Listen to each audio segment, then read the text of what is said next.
Come on now, more margaritas. Hello and welcome to day 6 of the Abertoir Horror Festival. We are the Ghostface girls.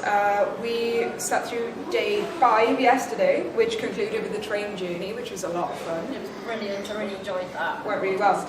Yeah. But we kicked off yesterday with a film called Faults, which, as you'll all remember, I was really excited for. And I was not disappointed. I didn't know what we were going to expect with it really, because it's not one we'd actually looked into. It had played at Fright Fest and we'd heard that it had gone down really well there, so we were quite hopeful. Yeah. And it's such an interesting film. It's one we definitely have to watch again because you don't get everything the first time around. Yeah. There's a lot to absorb in there. But it was just so disturbing in its own way. And it's clever how it begins in a way more like a comedy, and then it just kind of delivers more and more interesting stuff, and it changes direction, but that really works for it. It works for its favour. There's a lot of shifting dynamics, I think, is the thing, and it pulls back and forth this real sort of power struggle. Yeah. It's really interesting and economically shot as well, so that's really good. And following on from that was, I think, one of the more strange films of the festival in Tusk. Tusk is obviously a big name film. It's Kevin Smith's latest film. Yeah. His first sort of relationship with the horror genre in a way, isn't it? I don't know, Red State kind of worked on a lot of those kind of tropes, but it's not very good. No, but this one was. Tusk was very excellent.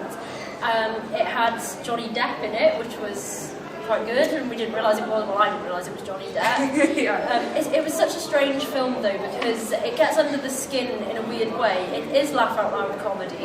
It does play on the tropes of the typical kind of American buddy movie type comedy. It plays on that, but it just takes this really dark and weird turn that you just feel kind of strange after it. That's what I would say. It's like Human Centipede-esque in a way, but not too much. I thought it was going to be. It was very different to how I thought it was going to be, and I definitely think there's some things that can be trimmed in order to give that time to other areas of the film. Yeah.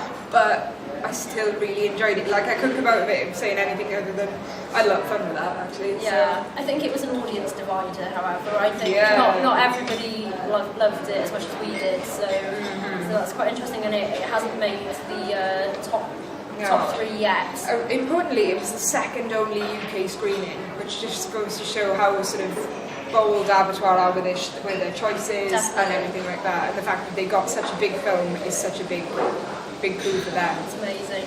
Then we had Contamination and a special Q&A afterwards, which Arrow Videos attended. Yes, yeah. And the Q&A was with Ian McCullough and Luigi Cozzi.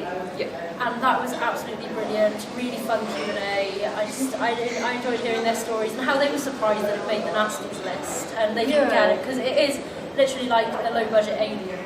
Basically it was all about designing the poster to look a certain way to call on aliens so that people would see it and presumably get confused and go see it. But from his point of view, it's very interesting, like marketing perspective, and you've got to admire that really.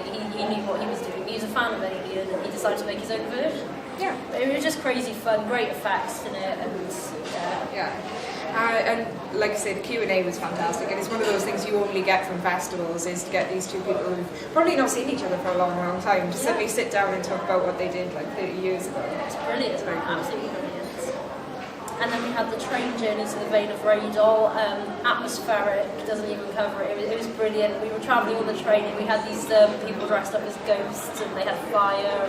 Real fire. Real fire. It was fantastic. And the Horror Express was so enjoyable. Highly entertaining film. Can't go wrong with Peter Cushing and Christopher Lee. It was good, cheesy fun, and I did love the effects. I thought it was very good for its day. Yeah. Definitely for the early 70s. So today we have a few more things on. There's Starry Eyes, which I will put the links to our reviews in for that. We have mixed feelings, as you might already know. We've both written a written review on those as well, so that you can definitely check those out too. And then we are going to be watching the silent shorts with live piano accompaniment, which is always a really lovely thing. It is, it's lovely, and it's to see the origins of horror film, and it's just that interactive experience of having Paul Shawcross doing the piano accompaniments. Yeah, and he knows his stuff so much. Like, he's always got a story to tell about the films that you wouldn't find out from anywhere else, perhaps. Yeah. So that's really cool. Yeah. And And then we're into Bad Film Club. Bad And we Film know Club. they're both on the way. Yeah, they tweeted earlier, but yeah, we love Nico and Joe's Bad Film Club. I can't wait to see what fun 80s delights they have for us. Delight might be a strong word, Yeah, but well, that's the point. Yeah, it's going to be awesome. And to close, we have Dead Snow 2. But before that, there is an evening with Ian McCullough, so that's going to be absolutely fantastic.